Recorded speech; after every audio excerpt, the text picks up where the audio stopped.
pour avoir quelques questions du public. Qui veut? Alors, Elie Ayash. Oui, bonjour. Juste deux remarques, hein, je ne peux pas m'empêcher de réagir aux traders qui sont tellement conscients de leur état de parasite qu'ils admettent qu'un jour ils vont finir sur une fourche. Je dis ça parce que j'aimerais faire une distinction qui peut-être sera utile pour la suite des débats entre le trader et le market maker. Parce que le market maker, c'est celui qui fait le marché.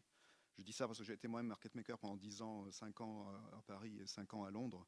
Donc le market maker, c'est celui qui va faire le prix. Parce que quand il n'y a pas de prix, qu'on ne sait pas ce que valent les choses, qui va le faire le prix? C'est le market maker, comme son nom l'indique.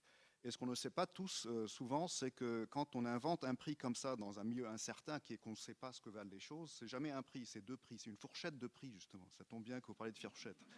Donc le market maker présente toujours un prix acheteur et un prix vendeur. Donc il ne peut pas vous arnaquer parce que il ne sait pas si vous êtes vous-même acheteur ou vendeur. Donc il ne peut pas vous montrer un prix très, très cher parce qu'il est obligé de vous montrer le prix auquel lui-même il doit acheter. Donc son prix est toujours accompagné d'une autocritique. Donc ça, c'est la bourse. Pour moi, la bourse, c'est le lieu sacré parce que la bourse, c'est ça le marché. Pour moi, c'est là où les prix ne reflètent pas sans doute la valeur fondamentale, parce que pour moi, elle n'existe pas, mais c'est là où les prix sont faits par des market makers, donc qui ne sont pas des parasites, mais qui sont là pour bien fournir le prix. D'ailleurs, j'ai été témoin de situations, par exemple en 92, sur la bourse de Londres, où il y avait eu un scandale dans le Parlement italien, où on ne savait pas ce que valait la lire italienne. Donc il y avait des grosses banques comme Morgan qui voulaient vendre mais pour des milliards de contrats futurs, et personne ne se trouvait pour fixer le prix, sauf un trader humain en bourse. Donc moi, j'ai vu de mes yeux le market maker qui a été capable de se mettre face à la banque. Et ça, aucun algorithme, aucune banque ne peut se mettre à la place de l'individu, donc être humain, situé dans la situation concrète de la bourse, qui lui seul peut faire le prix en étant en situation, en bourse. Donc ça, c'est très important pour moi. L'autre chose que je veux dire, c'est que pour réagir à la crise du subprime à ce moment-là, pour moi, la crise du subprime vient du fait que les subprimes n'étaient pas traités en bourse, justement. Il n'y avait pas d'autocritique qui les accompagnait. C'était une bulle spéculative parce que quelqu'un a inventé une formule qui calculait les corrélations de tous ces trucs-là, mais ce n'était pas traité en bourse, donc il n'y avait pas de double prix. À tel point que si vous avez tous vu le film The Big Short, il y a le trader, le scientifique intelligent au début qui est joué par Christian Bale, qui se rend compte que c'est de la folie et qui veut vendre le marché. Donc il, lui, veut faire la critique qui n'arrive pas. Donc il se dit pourquoi ça ne descend pas et qui est obligé d'inventer un produit dérivé. Les dérivés sont quand même des bonnes choses, d'après moi, ça on en parlera plus tard, qui lui a permis de shorter le marché des subprimes et de rétablir l'ordre qui était que ça devait baisser. Voilà, donc j'insiste sur ce côté acheteur-vendeur, parce qu'il n'y a jamais un prix, c'est toujours une fourchette, et le marché, c'est jamais une transaction, c'est le vide qu'il y a à l'intérieur de la fourchette. Parce qu'un prix, c'est déjà le passé, alors que la fourchette, on ne sait pas encore ce qui va se passer, donc ça donne l'espace à l'incertitude, qui est pour moi la chose la plus importante. Merci. Quand elle s'intéresse, non pas aux conséquences de la finance ou aux dérives de ces acteurs, mais à ses techniques, à son ingénierie. Comment poétiser le surcodage mathématique de la discipline financière pour le libérer de son usage? Je veux dire, pour le libérer sans le détourner ni le rendre plus opaque encore. Prenons le modèle de valorisation d'une option financière, celle de Black, Scholes et Merton, qui leur ont valu quand même le prix Nobel. Rares sont les auteurs de fiction qui intègrent ce type de modèle. On peut les comprendre. J'aurais moi-même quelques réticences à les intégrer dans une fiction, de peur de rebuter le lecteur ou la lectrice. Ce qui soulève, soit dit en passant, l'épineuse question de mon avidité. Une avidité assez similaire à celle du financier finalement. Vendre un maximum de mon produit, un maximum de mon exemplaire papier tout en critiquant l'accumulation du capital, me confortant dans l'idée que je suis l'admirable littéraire prônant la nécessaire décroissance, alors que le financier, lui, est le cynique technicien qui accélère toujours plus la délirante croissance. Je pourrais même aller jusqu'à émettre l'idée qu'il y a trop de production à chaque rentrée littéraire, qu'il faudrait peut-être la réduire, cette production, cachant le secret désir d'être de ceux qui resteront après la réduction, souhaitant la disparition des concurrents. Il paraît qu'il y a un auteur à succès qui a demandé un tirage limité pour soutenir la décroissance prônée dans son livre, aidant ainsi à la diversité plutôt qu'à la réduction des têtes. Je ne sais toujours pas qui c'est. Je trouverai. Passons. Je ne suis pas sûr que ce sujet m'intéresse. Enfin, je veux dire intellectuellement. Le sujet m'intéresse prosaïquement, bien sûr. Je ne cache pas que j'aimerais être cet auteur à succès qui demande de faire un tirage limité pour soutenir la décroissance que je prendrais dans mon livre, aidant ainsi à la diversité plutôt qu'à la réduction des têtes. Mais le débat heuristique est glissant. Revenons à notre question, celle de savoir ce que peut l'écriture littéraire quand elle s'intéresse à son ingénierie, au mouvement brownien par exemple. Les cotations des actifs boursiers sont modélisées par des mouvements aléatoires sans fin, mouvements sur lesquels Albert Einstein s'est lui-même penché pour modéliser ceux d'une particule diffusante. Le mouvement brownien est idéal pour modéliser celui des cours de la bourse. En tout cas, la pensée dominante le propose-t-elle ainsi? Ou l'impose-t-elle, à tort ou à raison? Nous le verrons bientôt avec notre invité, Elie Ayash. Mais pour la majorité, c'est le meilleur modèle. Ce mouvement peut être défini comme un processus stochastique, un mouvement aléatoire qui est fonction du temps, appelé aussi marche aléatoire. C'est-à-dire constitué d'un ensemble de pas montants ou descendants, indépendants les uns des autres, mais dont chaque déplacement ne varie pas plus de la longueur d'un pas, un peu comme la marche d'un ivrogne titubant, dont la variation est inférieure ou égale à son enjambée maximale. On sait que l'ivrogne peut aller dans n'importe quelle direction, mais pas à n'importe quelle distance d'un coup. Une seule enjambée, pas plus. Et si cette marche est douteuse, elle n'est pas absurde. L'ivrogne est un ivrogne assez stable dans son ivrognerie. Il boit la même quantité toutes les nuits, ses jambes ont la même longueur, et sa volonté de rentrer avant l'aube est toujours aussi tenace. La marche fluctue, elle se cherche continuellement, comme mon outil principal, la phrase qui se cherche, qui cherche. Attention, je parle bien de la phrase, pas de l'auteur. Je ne voudrais pas comparer l'auteur à un ivrogne. L'auteur, lui, reste lucide, autant que faire se peut, bien sûr, autant qu'un auteur peut le rester pendant des années sur un même sujet, autant qu'un acteur de la finance peut l'être, qu'un opérateur de marché peut l'être. Non, je parle bien de la phrase. Celle-ci peut faire un pas de côté imprévu afin de proposer une image, une digression, voire une autocorrection. Mais l'amplitude aléatoire de cet écart n'est pas absurde, elle n'est pas supérieure à un écart raisonnable. L'écart est raisonnable parce qu'il est imposé par l'écriture, par son inertie. L'écriture suit un fil, s'écarte un temps pour revenir sur l'objet, la problématique, celle de savoir ce que peut l'écriture littéraire quand elle s'intéresse à ses techniques, à son ingénierie. Aux produits dérivés, par exemple. Les produits dérivés représentent davantage que l'ensemble des devises en circulation dans le monde, plus de 700 000 milliards de dollars en 2014. La manière la plus simple de définir un produit dérivé est le pari. Parier sur la hausse ou la baisse d'un actif sous-jacent. L'actif peut être une action, une obligation, une devise, un taux, un indice, la météorologie, n'importe quoi au fond. L'un des produits les plus répandus, c'est l'option. L'option confère le droit, mais non l'obligation d'acheter ou de vendre un actif à une date et à un prix défini. Mais l'option elle-même est devenue un actif sur lequel on a pu parier. Un dérivé peut donc devenir un actif. Mais un actif peut devenir un dérivé de lui-même. Il est dérivé de ce qu'on estime qu'il vaudra plus tard. Ça se mord la queue peut-être, je ne sais pas. Encore une fois, Elie Ayash vous l'expliquera bien mieux que moi. Selon lui, le marché des dérivés fait appel à une logique inédite, différente de celle qui se base sur ces mouvements aléatoires.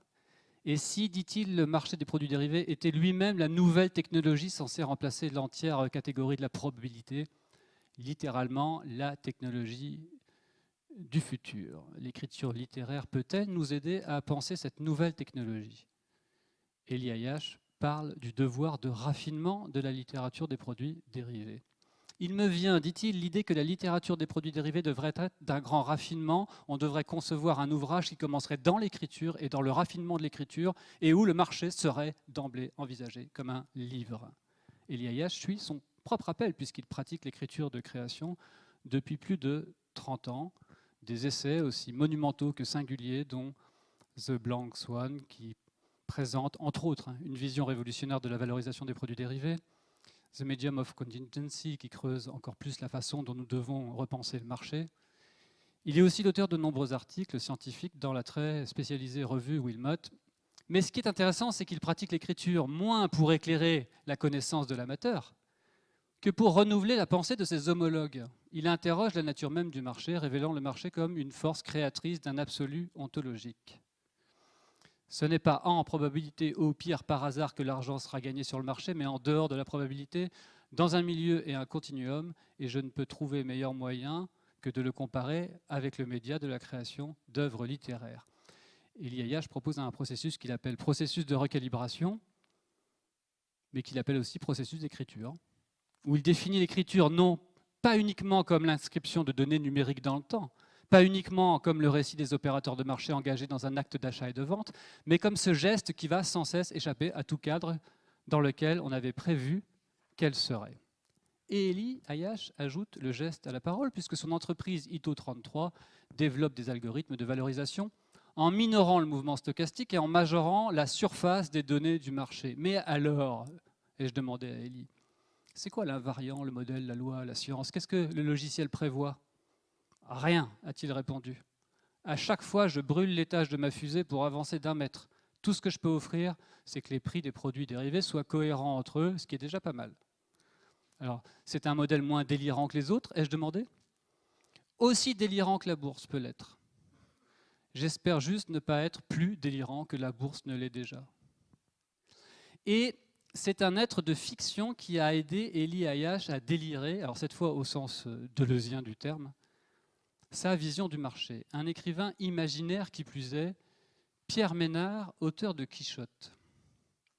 Alors même que la nouvelle de Borges ne traite pas de la finance, à part une mystérieuse allusion à un Don Quichotte à Wall Street, elle retrace la vie et l'œuvre d'un romancier français qui a pour improbable projet la réécriture à l'identique du premier livre du Don Quichotte. Son admirable ambition était de reproduire quelques pages qui coïncideraient mot à mot et ligne à ligne avec celles de Miguel de Cervantes. Alors, par quel procédé irréaliste parvient-il à réécrire à l'identique le Quichotte sans le copier? On l'ignore. On sait juste qu'il éprouve l'écriture dans un processus d'engagement avec le temps, dit Élie, mais plus encore une écriture qui privilégie les espaces au temps continu, des espaces-temps. Quand on constate que le Quichotte de Cervantes n'est que chronologiquement, c'est-à-dire accidentellement, antérieur à celui de Ménard, on se rend compte que l'accident du temps n'est pas sérieux. La façon dont nous ramenons l'indépendance temporelle du marché dans le processus temporel inévitable, c'est par la réplication dynamique, selon moi. La réplication dynamique, c'est ce que je me suis proposé de faire pour m'imprégner de la pensée d'Élie Ayache. Chercher une stratégie d'écriture pour me couvrir dynamiquement de la complexité de sa pensée, comme quand on couvre un produit complexe qui doit être mené à terme sans perte. On duplique dynamiquement le produit, on achète ou on vend sur le marché le sous-jacent pour couvrir les pertes du dérivé. Il s'agissait pour moi de reproduire le mécanisme de cette couverture en prenant des positions similaires, contraires ou complémentaires aux dires, faits et gestes d'Élie Ayache, de couvrir son apport épistémologique hautement inflammable. Comme la découverte que j'allais bientôt faire. Le mouvement brownien ne peut pas décrire de manière juste les fluctuations du marché. Ce qui remettait en cause le processus même de l'auteur pratiquant une narration spéculative. Je rappelle que le mouvement stochastique de la phrase me paraissait être un des principes fondamentaux. Et ce n'étaient pas les modèles dominants qui auraient pu m'avertir, mais une histoire marginale. Comme l'étude d'une pathologie permet de mieux comprendre les situations normales, disait Jean-Marie Schaeffer, je cite, « De même qu'en biologie, médecine ou encore psychologie, l'étude des pathologies permet de mieux comprendre les situations normales, s'intéresser aux troubles du récit nous permet de comprendre certains aspects centraux des activités narratives humaines. La révélation d'un trouble du récit financier me permettait par conséquent de mieux comprendre certains aspects centraux. Il fallait faire la rencontre d'un trouble fait, je vous le donne en 1000, Élie Ayache. Mais écoutons plutôt l'intéressé, puis Yves Citon, qui a eu la gentillesse de nous prêter main forte pour modérer la discussion qui suivra. Merci pour cette introduction. Et je convie les...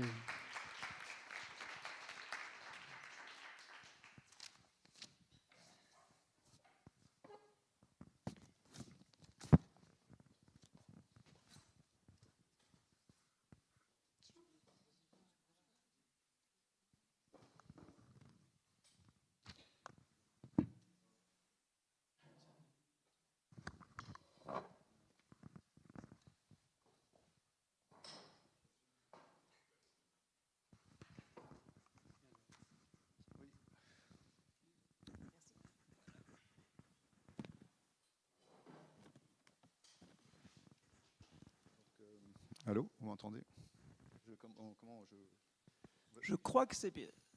Enfin, moi, peut-être, je fais juste une toute petite introduction qui n'était pas prévue, mais moi, j'ai beaucoup d'abord pour remercier nos organisateurs qu'on entend très, très brièvement. Et moi, si j'ai un regret, c'est pas qu'on vous entende plus, parce que vous avez beaucoup travaillé là-dessus, vous avez écrit, vous avez réfléchi, etc. Et là, vous avez l'humilité de laisser parler les autres. Il faut absolument faire une autre journée d'études où on vous entende plus vous-même, je crois, parce que je sais que vous avez des choses très importantes à dire. Moi, j'ai beaucoup apprécié toute la journée et ce qu'on a entendu tout à l'heure avec des romanciers qui nous parlent de réécriture de phénomènes économiques et financiers. Bon, moi, j'adore voilà, leur travail. Et en même temps, je trouvais ça assez rassurant. C'était assez rassurant finalement parce qu'on a Alan Greenspan qui est en train de pleurer ou qui se rend compte qu'il est dans l'idéologie. On a des jeunes filles qui dessinent des chevaux. Alors que là, on va toucher à des choses qui me semblent beaucoup, beaucoup plus inquiétantes, qui me semblent être un peu le cœur de la machine sans cœur, mais vraiment le cœur radioactif de cette machine sans cœur, qu'on peut condamner, dont on peut se dire que c'est une saloperie qu'il faut pendre ou mettre sur des fourches tous les traders ou tous les financiers. Et en même temps, c'est là depuis 300 ans. Il y a quelque chose qui a une puissance, je crois, proprement inconcevable dans cette machine financière. Et moi, je ne connais pas de personne qui a touché d'aussi près ce noyau radioactif et cette puissance inconcevable que ce que j'ai pu lire d'Eli Hayash. Donc pour moi, je suis très, très impressionné par les textes que j'ai pu lire d'Eli, par le fait qu'à la fois c'est quelqu'un qui pratique, donc c'est pas seulement quelqu'un qui regarde de l'extérieur, et des fois quand on pratique on comprend rien, c'est pas la question, mais là c'est quelqu'un qui pratique, qui nous dit quelque chose, qui nous apprend un peu techniquement, tu parlais d'ingénierie et techniquement comment ça fonctionne, et en même temps qui nous tient un discours spéculatif, vu qu'on est là pour parler de spéculation, un discours philosophique, un discours peut-être épistémologique, métaphysique, ontologique, qui est pour le coup très très très inquiétant. Alors, même, j'allais dire, inédit, parce que je sache. Je n'ai pas inventé les problèmes, moi je les ai découverts et j'essaie simplement d'être critique et d'essayer de comprendre. Alors, qu'est-ce qu'il y a à comprendre dans les produits dérivés? Et alors, je ne sais pas si on repart depuis. Enfin, là, c'est quand même toi ton truc, donc on t'écoute et après, voilà, on t'écoute. Il faut tout comprendre d'un coup, parce qu'en fait, ça a l'air infini, mais c'est très simple. Ce qu'il faut comprendre, c'est que pour moi, le marché, c'est le produit dérivé. Donc déjà pour clarifier quelque chose, je suis vraiment un spécialiste des produits dérivés, donc je parle vraiment des marchés financiers dans leur sens peut-être le plus détestable ou le plus parasitaire des termes, mais c'est quand même les produits dérivés. Je ne pense pas personnellement que ce soit parasitaire, que ce soit inimportant, puisque tout simplement, comme Boris l'a dit avant, c'est la technologie du futur. C'est-à-dire, si on se dit le futur fait partie du réel, parce que c'est ça la question, est-ce que le futur fait partie du réel? Voilà, je pose la question à des métaphysiciens ou des philosophes. Si vous dites oui, il fait partie du réel, le futur est massivement beaucoup plus complexe que le réel, parce qu'il est inconnu, donc on ne sait pas.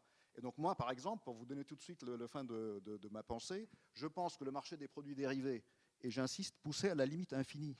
C'est-à-dire pour moi, l'argument crucial, c'est ce que tu as évoqué en disant qu'il y a des produits dérivés et on peut écrire des produits dérivés sur les produits dérivés. C'est ça l'argument crucial. Et que la plupart des gens, même les financiers eux-mêmes, les plus académiques ou même les plus praticiens, ne connaissent pas ou peut-être n'ont pas encore eu envie d'atteindre comme raisonnement. Donc à partir de cette problématique-là qui dit que des produits dérivés peuvent être écrits sur les produits dérivés jusqu'à l'infini, qu'est-ce que ça veut dire en termes mathématiques? Ça veut dire que la volatilité dont Boris a parlé dans son mouvement brownien, qui est simplement la mesure de la variance du cours d'un cours boursier, qui a un paramètre statistique assez simple, va elle-même devenir un actif échangeable en bourse, donc sous la forme d'une option ou d'un swap de variance, etc. Mais dès qu'elle est échangée en bourse, on va écrire un produit dérivé dessus, donc fatalement, la notion de volatilité de la volatilité va intervenir, ainsi de suite, parce qu'il n'y a pas de fin. Donc on est en train de dire que tout le paradigme statistique qui consiste à dire il y a un générateur aléatoire qui gouverne les marchés ou qui gouverne le monde, puisque le monde est aléatoire, tout ce paradigme-là, qui est finalement ce que les physiciens, comme par exemple Jean-Philippe Bouchot, qu'on a cité ce matin, c'est leur doctrine. Ils pensent que c'est peut-être très complexe, mais ça existe. Il y a bien un générateur aléatoire qu'un physicien va essayer de trouver. Donc mais ça saute, parce que non, parce que si on va jusqu'à l'infini en disant que quel que soit le niveau n où je m'arrête en disant voilà la distribution de probabilité très complexe déjà à laquelle je suis arrivé, automatiquement on va construire des produits dérivés de rang n+1 qui eux-mêmes vont être mis au marché, qui vont créer un aléatoire des paramètres qu'on pensait stables à l'étape d'avant. Donc il n'y a pas. Moi je veux pousser, je spécule métaphysiquement en disant il faut aller jusqu'à la limite, sinon on ne va pas comprendre ce que c'est un marché. Et donc en poussant jusqu'à la limite, on arrive à une sorte de nouveauté où le calcul de la probabilité et même toute la statistique dans laquelle tous ces problèmes-là sont posés ne peut plus s'appliquer. Donc il faut autre chose. C'est quoi le nouveau paradigme? Vous savez très bien, par exemple, que la théorie de la probabilité était heuristique jusqu'à ce que Kolmogorov l'ait formalisée en 1933. Donc toute la finance quantitative qu'on pratique dans les banques est basée sur la probabilité de Kolmogorov. Okay. Mais moi, je pose la question, si maintenant les académiques, les financiers, même les plus sophistiqués, que je rencontre tous les jours, parce que ce sont des clients de ma société, etc., si eux-mêmes devaient prendre trop au sérieux le problème du passage à la limite, que je dis, qui est les produits dérivés, écrits sur le produit dérivé jusqu'à la fin, dont je fais la définition même du marché financier, si ça devait devenir la base, quel serait le formalisme? Ça ne peut plus marcher dans la philosophie, dans la probabilité kolmogorovienne. Donc, c'est pourquoi moi, j'ai un peu le luxe de dire je m'occupe d'un problème pur, enfin, qui est donc neutre idéologiquement, hein, parce que je veux résoudre un problème, pas de maths, mais de métaphysique même, en disant c'est quoi ce milieu-là où la statistique n'existe plus. Donc par exemple, moi j'ai été ingénieur, j'ai fait l'école polytechnique et j'ai été fasciné par la mécanique quantique, pas tellement parce que je veux l'appliquer au marché, bien qu'il y ait des gens qui pensent le faire, mais c'est parce que c'est un exemple où on a été critique de la probabilité de Kolmogorov, on a inventé un formalisme méta-probabiliste, qui est le formalisme du vecteur d'onde, qui permet d'aller au-delà du paradigme kolmogorovien, où en fait, on sait très bien quels sont les états du monde, et on sait très bien quelle est la distribution de probabilité qu'il y a dessus, aussi complexe soit-elle. Dans la mécanique quantique, on va au-delà en disant il y a peut-être des mondes parallèles qu'on veut mettre ensemble et qui seraient incompatibles. Et à partir de ça, il y a un concept supérieur à la probabilité, qui est celui de la fonction d'onde, qui permet d'articuler des algèbres d'événements incompatibles. Bon, donc moi je pense, je ne suis pas en train de dire le marché financier c'est la même chose, mais je pense qu'il y a une critique de la probabilité pure, formelle, une critique métaphysique à faire dans un sens différent, et je me demande laquelle. D'accord. Et donc moi j'essaye de faire pas à pas pour voir si le béotien arrive à suivre. Donc tous les calculs dominants actuellement se font sur des questions de stochastique, de probabilité, de statistique, etc., de probabilité. Si on pousse à la limite un certain nombre de choses, on s'aperçoit que ça ne tient pas. Maintenant, une fois qu'on accepte que ça ne tient pas et que ces modèles-là, ils bidouillent, mais que ce n'est pas satisfaisant ni par rapport à ce qui se passe réellement, ni par rapport aux résultats, alors qu'est-ce qu'on fait? Comment on retombe sur tel produit dérivé? Qu'est-ce que c'est qu'un prix? Qu'est-ce que c'est que la valeur, étant donné cette reconfiguration générale dont on a vu la chose très abstraite finalement et très épistémologique? Pour l'instant, je n'ai pas de réponse encore technologique. Comme vous l'avez dit, ma boîte qui existe depuis plus de 20 ans maintenant, justement, elle est au cœur du sujet, c'est-à-dire que nos clients sont parmi les hedge funds les plus sophistiqués à Chicago, ailleurs, sur le trading des produits dérivés. Donc tout ce qu'on a pu faire, c'est faire un algorithme qui n'a pas de limite. C'est-à-dire que lorsqu'on peut l'appliquer, il ne donne pas la réponse, mais on peut pratiquement l'intégrer à tout niveau du marché. Si on est déjà au niveau N+5, où on a inventé des produits dérivés 5 étages au-dessus, on peut adapter l'algorithme à partir de là, mais c'est constructif, ce n'est pas le truc qui va à la limite. Pour ce qui concerne la limite, je n'ai eu que la contemplation métaphysique. C'est pourquoi j'écris les livres. J'écris les livres pour essayer de dire qu'il y a un problème dans la probabilité. C'est bien pour ça le premier livre, le sous-titre, c'est la fin de la probabilité. Donc pour moi, ça reste encore un problème de métaphysique pure, où j'essaie de savoir dans quel univers mental cette limite peut être posée.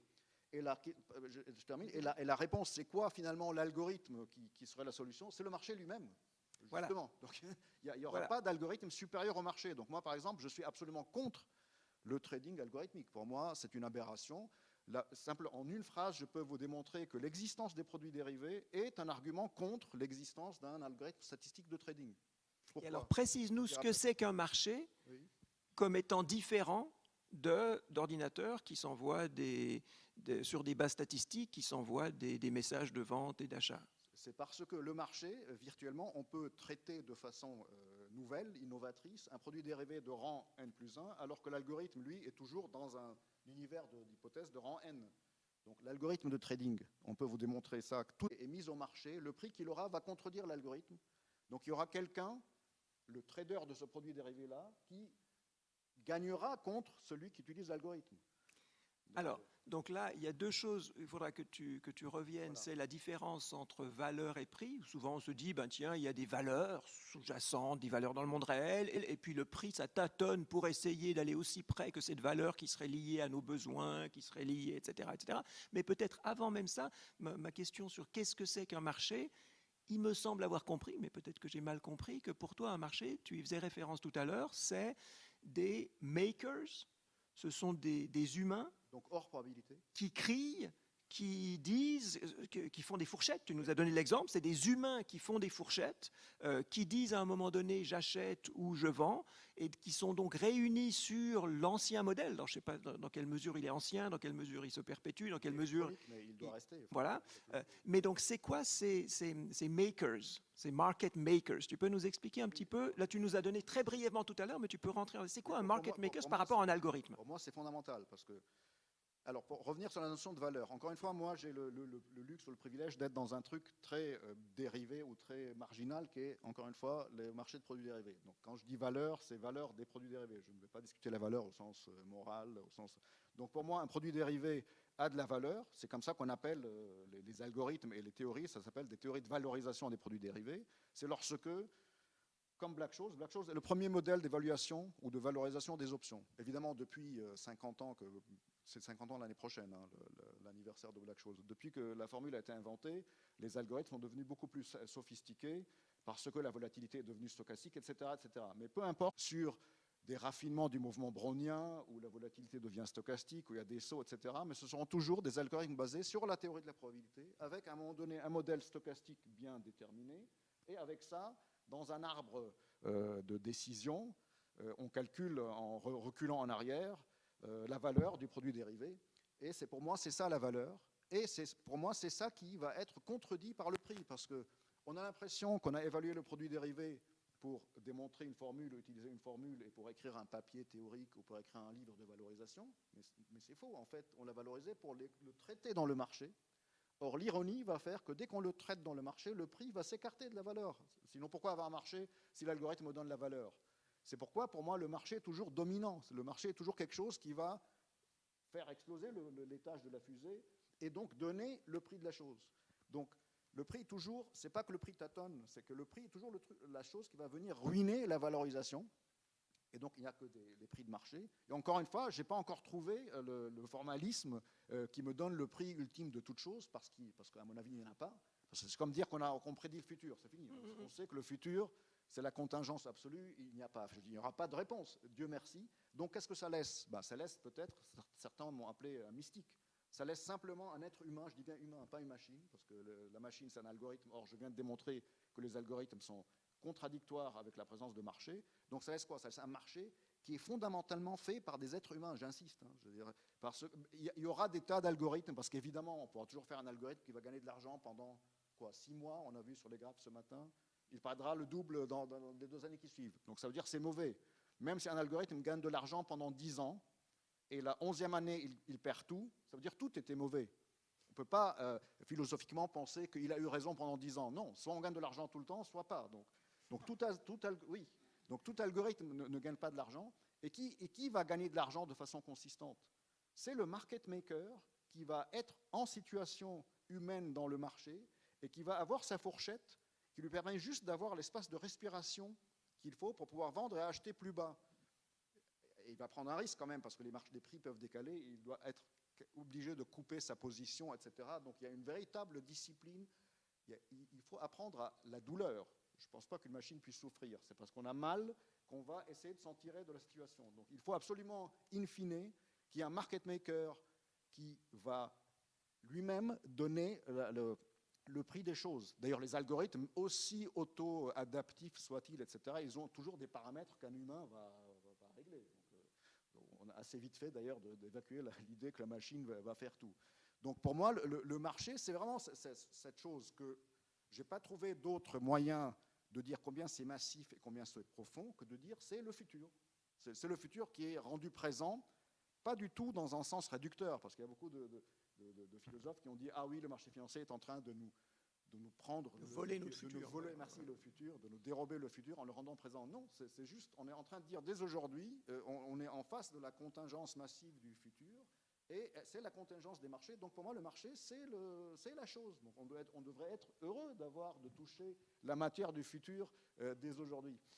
Avant de toucher la matière du futur, je te propose que tu nous dises le passé du marché, la notion de prix, la notion d'action, la notion de compagnie. Oui, Tu nous fais une généalogie de ceci qui, Exactement. moi, m'a semblé très éclairante. Parce qu'en fait, ton discours, il se situe à plusieurs niveaux. On a vu des considérations de pousser les choses à la limite, qu'est-ce que ça fait, puis là, on suit ou on ne Mais suit qui pas. sont simples. Mais hein, qui sont, voilà.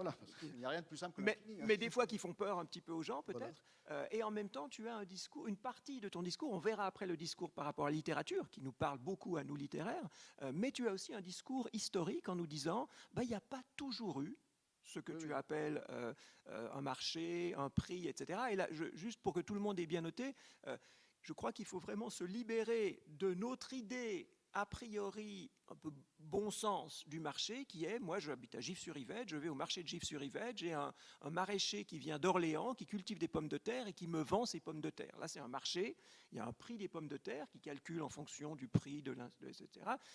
On parle de produits dérivés.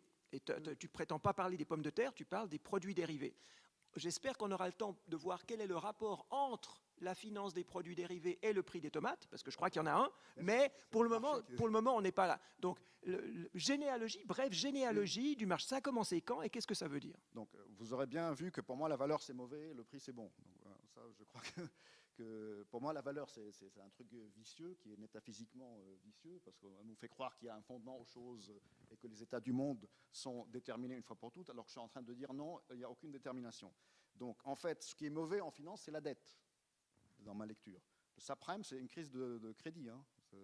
Donc, pour moi, le subprime, c'est une mauvaise crise, parce que c'était une crise du crédit, et que le crédit est mauvais. On a finalement fini par déposséder tous les pauvres qui avaient cru à pouvoir acheter des maisons de leur maison, alors que ce qui est bon en finance, d'après moi, c'est les actions, c'est le equity. Alors tout ça, c'est venu historiquement dans ma reconstitution. Non, enfin, c'est vrai que historiquement, ça s'est passé comme ça. Alors quand est-ce qu'on est passé de ce qui était mauvais, donc du marchand de Venise qui prête de l'argent, la dette, et lorsqu'on ne peut pas la rendre, il faut couper un morceau de la chair, etc., aux actions, c'est en 1602, quand les Hollandais ont inventé la compagnie de l'Inde, Company of East India.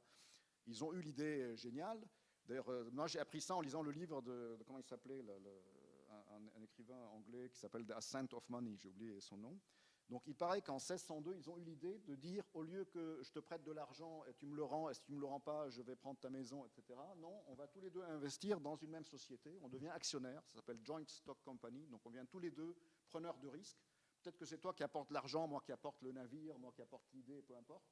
Donc on va tous les deux devenir co-actionnaires dans l'entreprise ou dans le bateau qui va aller en Inde et revenir. Mais si on perd de l'argent, si le bateau coule, personne ne doit d'argent à personne, puisqu'on est tous les deux perdants. Mais par contre, le upside, comme on dit, le gain est illimité. Ce n'est pas que moi je gagne des fortunes et après je te rends juste les 100 euros que tu m'as prêtés. Donc ça, cette invention qui a eu lieu historiquement, disons, peut-être que je schématise un peu en 1602, du passage entre la mauvaise dette et la bonne action, c'est presque un jeu de mots, a eu lieu en 1602. Et moi, ce qui m'a fasciné, c'est que presque immédiatement, ça a libéré tout le monde et presque immédiatement, le stock exchange, donc la bourse, s'est créée. C'est qu'avant, la dette, c'était comme un miroir où on se regardait, je t'ai prêté de l'argent, tu me regardes, alors on attend soit que tu me rendes de l'argent, soit que je te tue, en fait. Si tu ne me le rends pas, donc c'est la mort. Donc c'était complètement, j'allais dire, morbide comme chose. D'ailleurs, la dette, c'est soit tu me rends donc 1, soit tu ne me rends rien, tu fais défaut, ça veut dire c'est 0. La dette, c'est 0 ou 1, comme la probabilité. Hein. N'oubliez pas que la probabilité est mauvaise pour moi parce que c'est 0 ou 1, alors que moi je cherche la chose supérieure à la probabilité. Donc on passe de ce mode-là qui est vicieux de la dette au mode où tout le monde devient actionnaire, donc tout le monde devient preneur de risques. Et aussitôt, à ce même moment, les gens ne se regardaient plus face à face à travers le miroir de la dette. Ils sont tous allés dans la rue, d'ailleurs on appelle ça street, Wall Street, pour s'échanger les actions de cette société dont ils étaient devenus actionnaires. Et aussitôt, comme il pleuvait, on a mis un plafond et c'est devenu la bourse. Donc c'est vraiment comme ça que la bourse est née. Mais pour moi, aussitôt, c'est ça que j'avais compris au moment de l'écriture du premier livre, que dès que ce passage de la dette à l'action a eu lieu, donc moi que je traduis comme passage du schéma morbide de la probabilité. Pourquoi morbide? Parce que la probabilité vous fixe les états du monde une fois pour toutes. La probabilité réduit le futur à des scénarios connus, aussi complexes soient-ils, mais prédéterminés. Donc passage de cette situation morbide de la probabilité slash dette, etc., à quelque chose, on se libère de la probabilité. Et pour moi, dans ce passage-là, on n'a pas tout simplement inventé l'action qui suit le mouvement brownien que Boris a montré, mais tout de suite la chaîne entière des produits dérivés. C'est pour moi ça. Parce qu'on peut démontrer. Tu peux nous développer ça? Parce que, donc, moi, de nouveau, j'essaye de reprendre ce qu'on comprend. Oui. La dette, on peut se dire, bah, c'est chaque fois on met de l'argent puis on reçoit de l'argent. Ou des faux, voilà. Etc. Mais il y a deux modèles très très différents de faire ça. Le modèle de la dette où je vous emprunte ceci et je promets de vous rendre ceci, et puis il y a un taux d'intérêt, et puis il y a ceci, mais on est entre deux. Et c'est par rapport au passé. Qu'est-ce que je vous ai donné? Bah, je devrais vous rendre ça. Voilà. Avec un petit risque qui fait que peut-être je ne vais pas vous rendre, mais c'est pour ça qu'il y a un taux d'intérêt, ou alors vous me tuez, ou pas, voilà. Etc. Mais tout ça, c'est un certain modèle. Et puis il y a un autre modèle qui peut ressembler à la même chose, parce qu'on met de l'argent. On met de l'argent, mais on ne met pas de l'argent qui va être remboursé plus tard. Voilà. On met de l'argent pour une compagnie, une entreprise. Une entreprise, on se donc il y a une prise de risque. Les deux, une prise de risque, une prise entre nous qui fait compagnie, qui fait qu'on devient compagnon.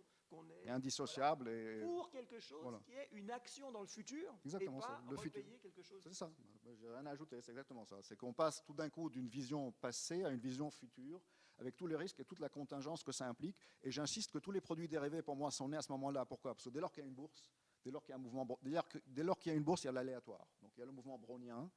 Et s'il y a le mouvement brownien, donc il y a les options. Ça veut dire que tout de suite, on va faire l'écho, les puts, la volatilité. Et s'il y a les options, où est-ce qu'elles sont les options? Elles ne sont pas sur le papier théorique de Black & Scholes qui ont inventé les options. Elles sont tout de suite traitées en bourse. Donc c'est fini. Donc on a toute la chaîne. Dès qu'on a la bourse, on a toute la bourse. On ne peut pas avoir moins. Et à ce moment-là, on est dans ce mode-là qui est hors probabilité et dont ça a été ça le tournant pour que aussi j'écrive mon livre, dont j'ai trouvé par exemple une illustration philosophique dans l'œuvre de Quentin Meillassoux, qui est le premier qui a dit la contingence est absolue, donc je retourne un peu l'ontologie, ce n'est plus le verbe être qui est la base, être comme état du monde donc fixe, mais c'est le verbe peut être, donc le can be. Donc moi je vais par exemple utiliser ce retournement pour essayer en moins de poser ma matrice philosophique. D'accord. Mais attends, moi je suis un peu épais. Et en plus, je pense que tout le monde se rend compte ici que ce qu'on est en train de faire en retournant à East India Company en 1602 et en disant que c'est quelque chose de merveilleux qui se passe à ce moment-là, parce qu'on sort d'un régime de dette, c'est la naissance de ce qu'on appelle capitalisme. Et c'est un moment intrinsèquement colonialiste, d'expansion du monde, parce que ça se fait avec l'East India Company, et c'est sans doute pas un hasard, etc., etc.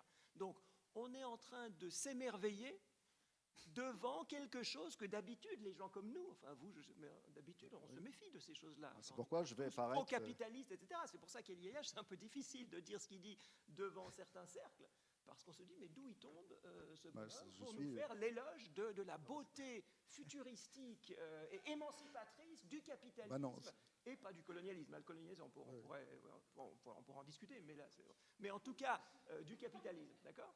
La réponse, c'est que c'est pas le capitalisme pour moi. La bourse, c'est pas le capitalisme, c'est peut-être New York. La bourse, c'est Chicago. Tu peux préciser ça? Donc, la bourse, c'est la technologie qui permet de mettre le futur entre nos mains et le futur dans tout son aléatoire. Alors, si on ne veut pas accepter l'existence de l'aléatoire et on veut croire que l'économie est planifiée, c'est votre problème. Mais à mon avis, vous vous trompez. Donc, si l'aléatoire existe, il faut la bourse.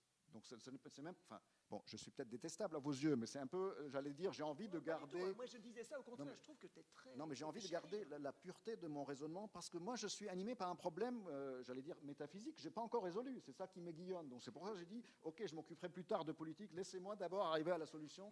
Et je crois que je finis par arriver à l'aide de Pierre Ménard et tout ça. Donc, j'ai fait une conférence il y a un mois où, en relisant Pierre Ménard pour la 10 000e fois, je crois que j'ai trouvé la réponse. Mais on en parlera une autre fois. Donc, je suis aiguillé...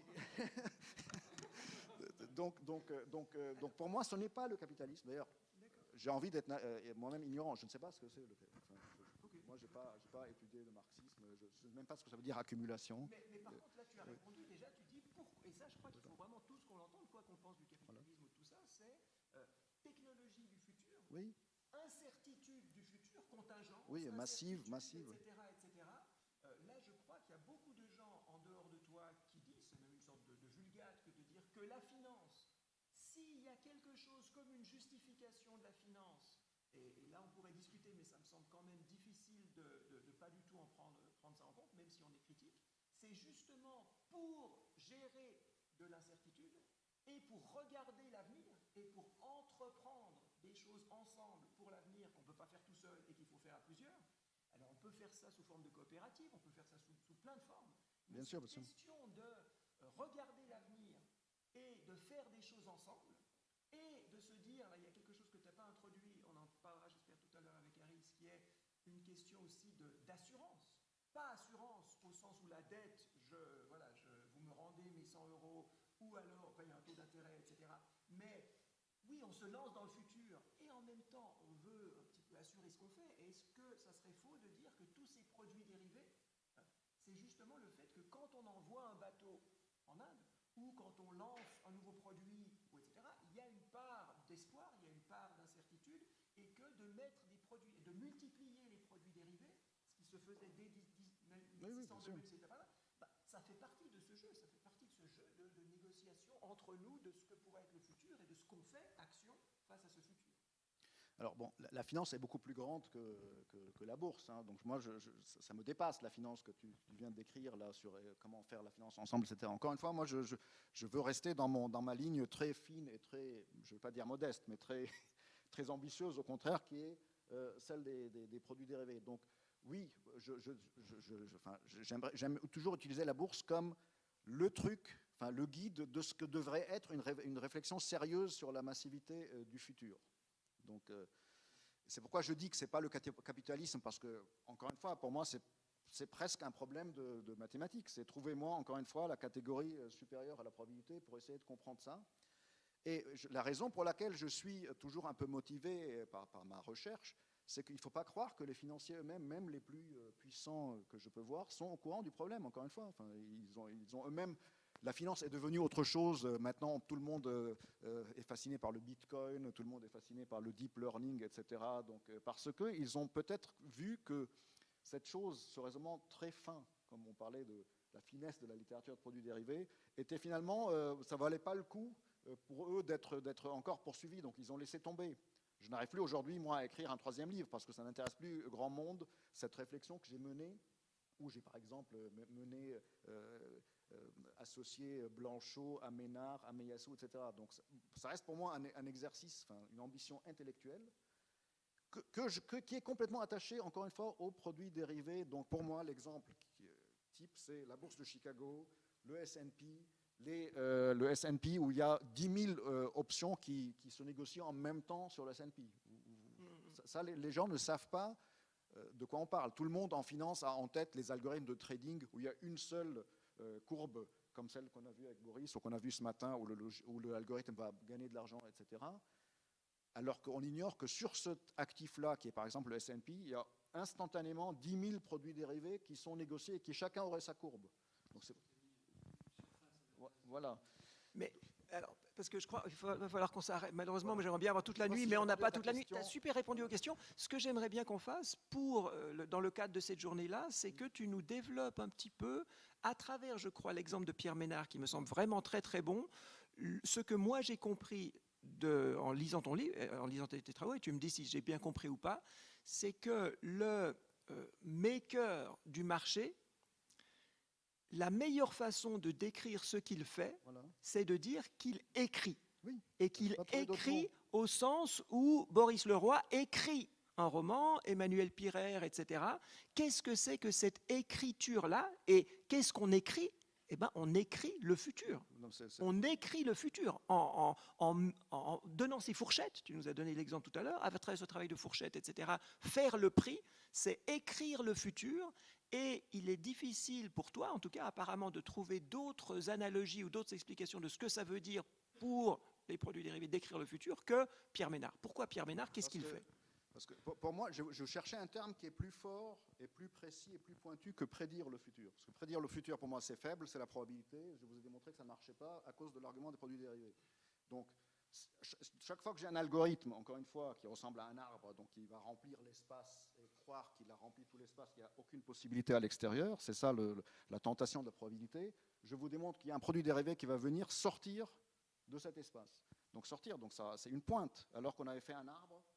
D'ailleurs, c'est littéralement des arbres d'évaluation dont on parle. Là, ça se retourne, le produit dérivé vient retourner tout l'arbre. La valeur qu'on a pensé calculer aujourd'hui pour le produit dérivé en pensant qu'on a prévu tout le futur, qu'on a regardé comme un super arbre, on a produit la valeur. Le marché fait que cette valeur-là, ça devient un prix. Donc ça dépasse complètement l'arbre. Donc c'est l'arbre qui s'inverse, ça devient un truc pointu. Donc la pointe de l'écriture. D'ailleurs, en anglais, ça tombe bien, puisqu'il y a le pit. Le pit qui est le puits de la probabilité qui se transforme en tip, le tip of writing, donc la pointe de l'écriture. Donc déjà, moi, ça me paraissait pas mal, surtout de dire que l'écrivain, il est dans le vide. L'écrivain, il n'a pas d'algorithme, enfin j'espère, hein. Sauf maintenant, GPT 3.5 sont capables d'écrire des textes, des algorithmes. Et là, il faudra qu'on en parle. Ça, c'est pour la prochaine session où on entend. Là, on parlera de GPT. Donc, pour moi, l'écrivain est dans le vide avec une pointe matérielle. Et il ne fait qu'éliminer des choses dans le vide. Alors pourquoi Pierre Ménard? Parce que c'est très simple. Pierre Ménard, pour moi, est l'exemple, après mûre réflexion, est l'exemple du plus pur écrivain qui soit. Parce que Cervantes a écrit quelque chose qui s'est révélé être le Quichotte après. D'accord? C'est contingent. Alors que Pierre Ménard a écrit le Quichotte. Donc il ne peut pas être plus précis que ça. Donc il a vraiment... Il n'a pas voulu que la pointe de son écriture, parce que si on écrit un texte nouveau, la pointe de l'écriture est un peu distraite par la nouveauté. Je veux dire, alors que là, on ne peut pas être plus précis. Il a la pointe de l'écriture la plus précise possible parce qu'il écrit le Quichotte. Mais ce qu'il faut bien préciser, c'est que tu précises ça, et on le fait quand on parle de Pierre Ménard, il ne copie pas. Voilà, c'est ça. Et c'est toute la différence Exactement. Entre copier le Quichotte ou l'écrire. Et là, on voit une pureté du geste de l'écriture différente de la copie. Si Pierre Ménard vivait dans un arbre probabiliste, le Quichotte serait dans son passé, donc automatiquement ce serait une copie. Donc il doit forcément être dans un milieu, dans un monde, dans un temps différent du temps de la probabilité et différent du temps des mortels, parce que Pierre Ménard n'existe pas. Enfin, donc il est dans un temps quand même fictif que je suis toujours en train d'explorer, hein, qui est où il n'y a pas de probabilité, il n'y a pas d'algorithme de prévision. Parce que si on prend GPT 3.5, là, le nouveau algorithme, on va lui dire écris le Don Quichotte. Le Don Quichotte est déjà écrit, donc il va automatiquement le copier. Il ne peut pas faire autre chose. Il ne va pas s'inspirer du milliard de textes qu'il y a sur Internet pour écrire un truc nouveau. Il va le copier, parce qu'il existe déjà dans son passé. Donc Pierre Ménard peut faire quelque chose de plus fort que l'algorithme qui aujourd'hui est capable de retenir tous les textes qu'il y a sur l'Internet et écrire de nouveaux textes. Donc il est plus créatif que cet algorithme. Et donc lui, c'est le pur écrivain, parce qu'il est en dehors de la probabilité. Donc Pierre Ménard ne vit pas dans l'art de probabilité, il vit ailleurs. Et comme moi, je cherchais un ailleurs de la probabilité à cause de ce que je vous ai dit sur le fait que les produits dérivés, toujours, sont la pointe infinie qui dépasse toute probabilité, c'est comme ça que j'ai connecté les deux en disant, comme Pierre Ménard, pour moi, dans un livre que j'ai écrit avant la finance, je ne sais pas si tu sais que j'ai écrit un livre qui s'appelle L'écriture postérieure, où je ne parle que de Pierre Ménard et je ne savais pas le lien avec la finance. J'avais déjà déterminé que Pierre Ménard était pour moi, non pas, comme Gérard Genette et d'autres ont pensé, qu'il était une métaphore du lecteur. Parce que tout lecteur de toute œuvre passée réinterprète avec les concepts d'aujourd'hui le texte qu'il lit. Donc tout le monde s'est dit, finalement, Pierre Ménard n'est que la métaphore du lecteur que nous sommes tous quand nous lisons le texte d'un texte passé. Ben non, moi je dis non, c'est un écrivain, ou même l'auteur, le plus pur qui soit. Et comme j'avais déjà dans ma tête cette équation, je me suis un jour rappelé en 2007 de ça, et j'ai connecté les deux, et je me dis, je vais appeler écriture cette technologie supérieure à la probabilité que je recherche pour essayer au moins de qualifier ou de nommer ce que le marché des produits dérivés, ou donc le market maker de produits dérivés, accomplissait. Et là, le résultat de ça, je ne sais pas pour vous, mais dans ma petite tête à moi, ça amène vraiment une intelligibilité à ces processus, et de l'écriture, et de cette finance telle que tu la présentes. À savoir que quand on écrit une phrase, et là, alors, pas forcément les phrases qui font 30 pages comme on a entendu tout à l'heure, mais n'importe quelle phrase, il y a quelque chose de l'ordre de la contingence, à savoir qu'on se lance dans une action pour l'avenir, vers le futur, sans forcément savoir comment ça va finir, où sera le point, qu'est-ce qu'il y aura. Donc cette espèce de direction vers le futur et un futur incertain et un futur contingent, on l'expérimente chaque fois qu'on fait une petite phrase, et de se dire que ça se fait d'habitude, alors tout seul, même si on a lu plein de livres, même si on a plein de choses dans notre tête, mais ça se fait tout seul, et que le market maker, ça serait quelqu'un qui ferait un geste finalement analogue à ça, Toujours, avec une dimension quand même collective. Et là, ça serait une autre question à se poser. Où est la collectivité dans une écrivaine qui écrit? Où est la collectivité dans une market maker qui fait une fourchette ou fait un ça prix? peut être individuel, hein, on en discutera, mais le market maker peut être tout seul, même s'il est dans un pit. Bon, ça, D'accord. Alors voilà, ça, je sais pas, je pense pas qu'on aura malheureusement le temps de rentrer là-dedans aujourd'hui. Mais... Voilà. Oui, d'ailleurs, je dois partir dans 10 minutes, je pense. Ah, Pardon. alors, est-ce qu'il y a des questions? Une ou deux questions?